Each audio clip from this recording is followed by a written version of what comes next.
నమస్కారం. నేను మీ కల్పన రాఘవేందర్ని. న్యూస్లో మీడియాలో నా గురించి, నా భర్త గురించి ఒక తప్పైన ఒక విషయం సర్క్యులేట్ అవుతుంది. దాని మీద ఒక క్లారిటీ ఇవ్వడానికి ఈ వీడియో నేను చేస్తున్నానండి.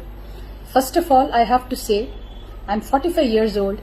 ఈ ఏజ్లో నేను పిహెచ్డి చేస్తున్నాను, ఎల్ఎల్బి చదువుకుంటున్నాను. అన్ని మా హస్బెండ్ ఎంకరేజ్మెంట్ వల్ల. సో చాలా విషయాలు చేస్తున్నాను. And for today's musical industry I'm trying to update my self. I'm trying to do different kinds of concerts. ఇవి అన్ని స్ట్రెస్ వల్ల నాకు అసలు నిద్ర పడట్లేదు. చాలా సంవత్సరాలు నిద్ర రాకుండా కష్టపడుతున్నాను. సో డాక్టర్ దగ్గర ఇన్సోమ్నియా ఇష్యూస్కి ట్రీట్మెంట్ తీసుకునేటప్పుడు నాకు కొన్ని ప్రిస్క్రిప్షన్ ఇచ్చారు. ఆ ప్రిస్క్రిప్షన్లో ఉన్న మెడిసిన్ ఆ పర్టికులర్ డే డోసేజ్ కొంచెం ఎక్కువ తీసుకున్నాను కాబట్టి స్పృహ తప్పి అన్కాన్షియస్ పొజిషన్కి స్టేట్కి వెళ్ళిపోయాను.